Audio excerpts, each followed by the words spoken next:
화술, 말을 잘하는 슬기와 능력. 인간이 탄생한 이래로 지금껏 말의 중요성이 하찮게 평가된 적은 단 한 번도 없습니다. 그럼에도 불구하고 왜 매번 처음 만나는 사람이나 고객과 대화할 때마다 그렇게 불편하고 할 말이 없는지, 나는 원래 이렇게 말을 잘 못하는 사람인지, 하지만 직장도 다녀야 하고 이런저런 본업을 하기도 바쁜데 따로 시간을 내서 스피치나 화술을 배운다는 것은 생각하기도 어렵죠. 그래서 이 영상 하나로 끝내드리겠습니다. 누구든 상관없이 이 내용만 알면 그 누구와도 쉽게 대화를 매끄럽게 이끌어갈 수 있는 방법을 알려드리겠습니다. 다른 거 다 필요 없고 지금부터 알려드리는 각 대화의 기술들을 메모해서라도 반복해서 읽고 숙지하세요. 당장 오늘부터라도 실생활에 적용 가능하고 즉시 효과를 볼 수 있으니까 꼭 끝까지 보시길 바랍니다. 장담컨대 여러분이 지금껏 알고 있던 화술들과는 많이 다를 겁니다. 제가 아는 모든 지식을 다 담았으니 이미 커뮤니케이션 베테랑들도 분명히 얻어가는 바가 있을 것이고 절박한 누군가에겐 인생을 송두리째 바꿔주는 내용이 될 것입니다. 자, 본론으로 들어가 생전 처음 보는 사람과 2시간 동안 깰깰거리며 진짜 오래된 친구처럼 시간을 보내려면 어떻게 해야 할까요? 그 해답은 바로 라포르를 형성하는 것에 있습니다. 라포르는 동질감 혹은 친밀한 관계를 의미하는 심리학 용어로 쉽게 말해 어딘지 모르게 공통점이 많다거나 서로 마음이 통하는 상태나 느낌을 말합니다. 예를 들어 여러분에게 물건을 팔러 들어온 판매원과 대화 도중 알고 보니 같은 대학, 같은 과에 심지어 같은 고향 사람인 것입니다. 이때 여러분은 연신 계속해서 와 신기하다 하면서 마음이 들떠 왠지 상대방에게 친숙함을 느끼고 더 나아가 다른 판매원이었으면 귓등으로 들었을 내용들도 이 판매원에겐 그래도 귀 기울여 들어주게 됩니다. 바로 이렇게 상대가 나를 친근하게 여기는 상태를 라포르가 형성되었다고 보는 것입니다. 만약 당신이 만나는 모든 사람마다 당신만의 능숙한 대화만으로 이렇게 느낄 수 있도록 만든다면 확실히 상대방의 반응과 당신을 향한 호감도 그리고 당신의 매출도 완전히 달라지겠죠. 사실 여러분은 이미 이것을 알고 있습니다. 어떠한 영업사원도 고객을 보자마자 이 제품이 대박입니다 하고 다짜고짜 계약서를 들이밀진 않으니까요. 우선은 세상 돌아가는 이야기나 가벼운 농담 등을 주고받으며 조금이라도 공통점이나 동질감을 얻으려고 하죠. 그래서 합석하러 간 남자가 여자에게 마치 탐정처럼 쉴 수 없이 호구조선하고 앉아있는 게 바로 그런 이유에서입니다. 하지만 이 라포르를 형성하는 데 있어서 전제 조건이 하나 있습니다. 그것은 바로 상대를 잘 알고 있어야 한다는 것. 다시 말해 상대의 정보를 많이 가지고 있어야 한다는 것입니다. 그러면 상대방의 정보를 많이 얻는 가장 기본적이면서도 필수적인 방법은 무엇일까요? 상대가 최대한 자신의 얘기를 많이 하게 하는 것입니다. 즉 결론적으로 바로 첫 만남에서 상대가 날 편하고 친근하게 느끼도록 만드는 가장 확실한 방법은 상대가 말을 많이 하게 하는 버튼을 누르는 것입니다. 왜냐하면 상대가 최대한 말을 많이 하게 되면 우리에겐 3가지의 이득이 생기기 때문입니다. 첫째, 대화를 이끌어갈 재료인 상대방의 정보가 우리에게 계속 노출된다는 것. 둘째, 말을 많이 하다 보면 남들에겐 평소 안 하던 속 깊은 얘기까지 꺼낼 가능성이 높고 이는 그런 말을 꺼내게 만든 상대방에 대한 친밀감과 신뢰도로 바로 치환된다는 것. 셋째, 인간은 기본적으로 자신의 이야기를 했을 때 가장 만족감이 높기 때문에 같이 보낸 시간을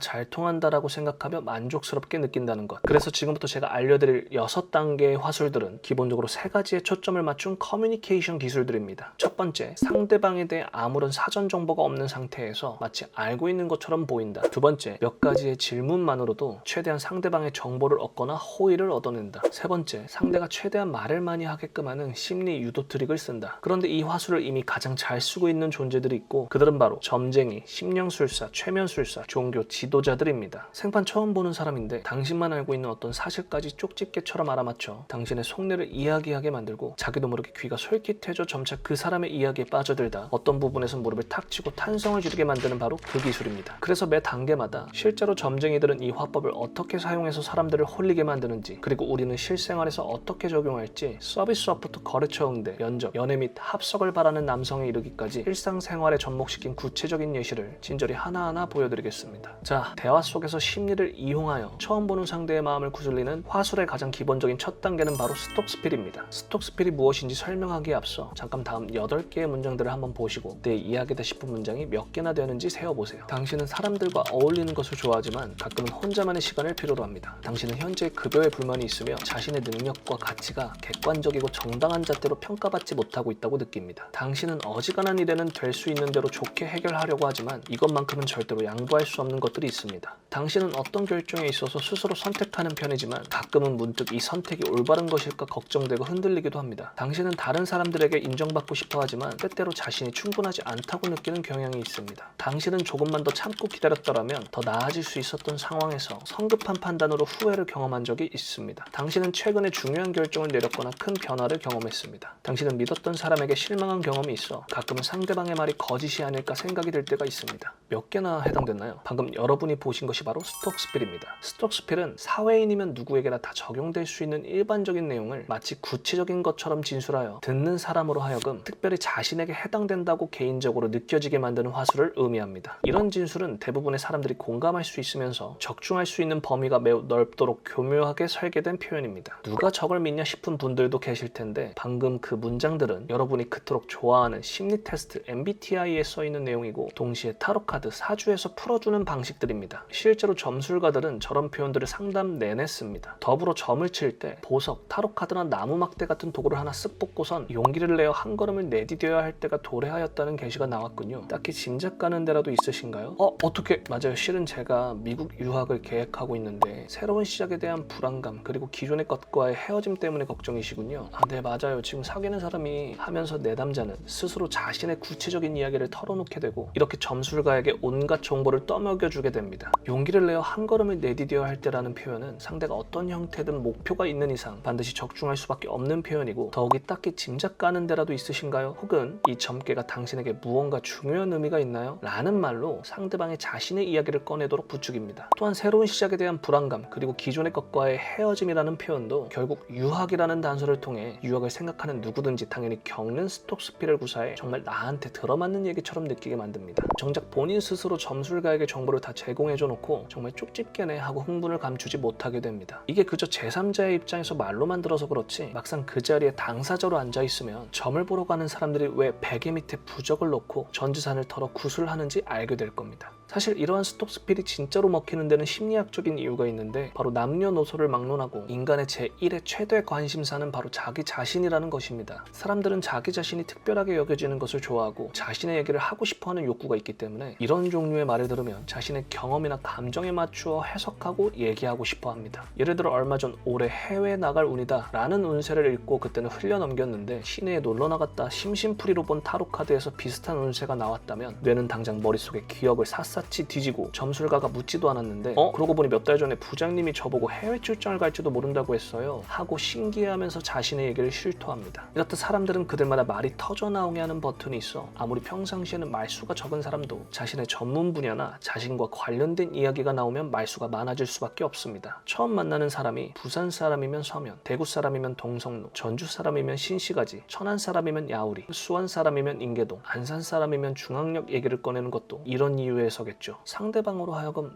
내가 너무 쓸데없이 말을 많이 했나? 라는 생각이 들게 하는 것이 가장 이상적이며 이렇게 스스로 제공해준 정보를 가지고 대화를 잘 이끌어가 우리는 상대방에게 이 사람이 사람을 잘 보고 사람에 대해 깊은 이해를 가지고 있구나라는 인상을 주고 더 나아가 나를 잘 알고 잘 이해해준다. 얘기가 잘 통하고 편안하다라고 동질감을 느끼도록 유도하면 되는 것입니다. 자, 지금까지는 스톡스필의 이론적인 얘기였고 그럼 이제 이 스톡스필을 실생활에서 어떻게 써먹을 수 있을까요? 영리한 여러분들은 이미 여러 가지 활용법들을 떠올리셨겠지만 일단 가장 흔하게 쓸 수 있는 방법은 특정 물건을 찾는 고객에 맞춰 스톡스필을 각 물건별로 만들어 놓는 겁니다. 이게 무슨 말이냐면 가구점을 한번 예를 들어 보겠습니다. 내가 가구점 사장이나 직원이라면 각 가구마다 적용될 수 있는 스톡스필 이야기를 마련해 놓는 겁니다. 보통 가구는 좀처럼 자주 바꾸지 않는 물건이므로 가구를 살 때에는 이사든 결혼이든 육아든 큰 변화가 있기 마련입니다. 그 점을 염두해서 각 가구마다 그 가구를 사는 사람들이 공감할 스톡스필을 만드는 것이죠. 예를 들어 누가 책상을 보고 있다면 이제 새로운 준비를 하고 계시나 봐요 와 같은 대화로 시작하는 것이 그냥 책상의 스펙을 설명하는 것보다 훨씬 더 상대의 정보를 얻어내고 친밀감 있는 대화가 될 것입니다. 만약 네, 아이가 고등학생이 돼서요 혹은 이번에 공무원 시험을 준비하거든요 라는 대답이라도 듣는다면 제 아들은 고3 때 이 책상으로 공부했었는데 하면서 대화를 이끌어가기가 훨씬 더 쉬워집니다. 이런 식으로 내가 차 딜러라면 차 가격대마다 그 차를 사는 사람들의 심리와 경제적이거나 보편적인 상황에 적합한 스톡스필을 미리 마련해두는 것과 같이 다양한 분야에서 다양한 물건이나 서비스에 스톡스필을 준비해두는 것이 아무 준비 없이 대화를 이끌어가는 것보다 훨씬 말을 잘하는 것처럼 보이고 고객들의 반응도 좋을 것입니다. 스톡스필을 실생활에서 사용하는 두 번째 방법으로는 상대에게 뻔하지 않은 칭찬을 하는 데 이용하는 것입니다. 사실 칭찬도 다 기술이 있고 요령이 있습니다. 거래처 대표님과 같이 사회적으로 높은 자리에 있는 사람들은 이미 많은 사람들로부터 칭찬을 들은 경험이 많아 여기에 또 비슷한 칭찬을 보태서는 상대의 마음이 잘 움직이지 않습니다. 이때는 고객의 뛰어난 부분을 높이 평가해주면서 동시에 동시에 전혀 상반되는 내용을 함께 평가해주는 스톡스피를 구사하면 됩니다. 예를 들어 귀사는 창의적인 접근 방식으로 문제를 해결하는데 동시에 그 과정에서 검증된 방법을 사용하여 안정성을 확보하시는 점이 놀랍습니다. 귀하의 경영 방침이 직원들에게 자유로운 업무 환경을 제공하면서도 동시에 명확한 목표와 기준을 설정해주어 성과를 극대화하는 점이 인상적입니다. 회사의 비전이 미래지향적이지만 그럼에도 현재의 시장 상황을 정확히 반영하고 있다는 점이 대단합니다. 여기서 이러한 스톡스피를 만드는 중요한 포인트는 상반되는 내용을 앞뒤로 배치해서 균형을 맞추는 겁니다. 창의적이지만 검증되어 안정적이다. 자유롭지만 명확한 목표가 있다. 미래지향적이지만 현재 시장을 정확히 반영한다. 이러한 대비되는 두 의미를 같이 써서 그저 흔하디흔한 칭찬이 아닌 더 심도 깊은 칭찬처럼 느껴지게 만드는 것입니다. 잘만 활용한다면 이 사람은 꽤 깊은 곳까지 꿰뚫고 있다 라며 당신을 바라보는 시선이 바뀔 수도 있습니다. 그리고 더욱이 칭찬의 대상이 거래처가 아니라 친구일지라도 너는 정확한 데이터를 기반으로 판단하면서도 문학적인 감수성으로 사람들의 마음을 잘 이해해. 너는 항상 논리적으로 문제를 해결하는 전형적인 이과면서도 문학적인 이야기로 사람들에게 영감을 주는 능력이 있어. 이런 식으로 너는 이과적 성향도 갖춘 문과 같네, 문과적 소양도 갖춘 이과생이네 라고 이과와 문과의 특성을 조화롭게 반영한 칭찬을 했을 때 싫어할 사람은 아무도 없습니다. 물론 상대가 전혀 논리적이지도 않은데 그저 말로만 이런 표현을 써서는 안 되고 각 사람의 특성에 맞춰 각양각색의 대사가 준비되어 있어야겠죠. 이렇게 여러 상황에 들어맞게끔 제대로 갖추고 여러분의 타겟층 혹은 고객들이 특별하게 느끼도록 매 대화마다 의식해서 사용한다면 상대방이 내 이야기에 긍정적으로 반응하고 싶어지는 기분이나 분위기를 유도할 수 있을 것입니다. 이 외에도 한번 고민해보시면 여러 가지 활용법들이 있을 겁니다. 챗GPT에게 구체적인 상황을 주고 스톡스피를 적용한 문장을 만들어 달라고 해도 되죠. 자, 그 속을 뜯어보면 당연한 말이지만 모두 다 나에게 해당되는 것 같이 느껴지는 스톡스필은 앞으로 여러분께 제가 알려드릴 화술 중 항상 말함에 있어 밑바탕으로 깔고 들어가야 하는 가장 기본이 되는 첫 번째 기술입니다. 내용이 너무 길어져 이번 영상에서는 가장 기본 단계인 1단계만 말씀드리고 순차적으로 다음 영상에서 2단계부터 6단계까지 전부 영상으로 공개드릴 예정입니다. 사실 1단계 영상만 만드는데도 한 달이 걸렸고 힘들게 만든 영상인 만큼 구독, 좋아요, 댓글 남겨주시면 제가 2단계 이후의 영상을 빨리 만드는데 정말 큰 힘이 됩니다.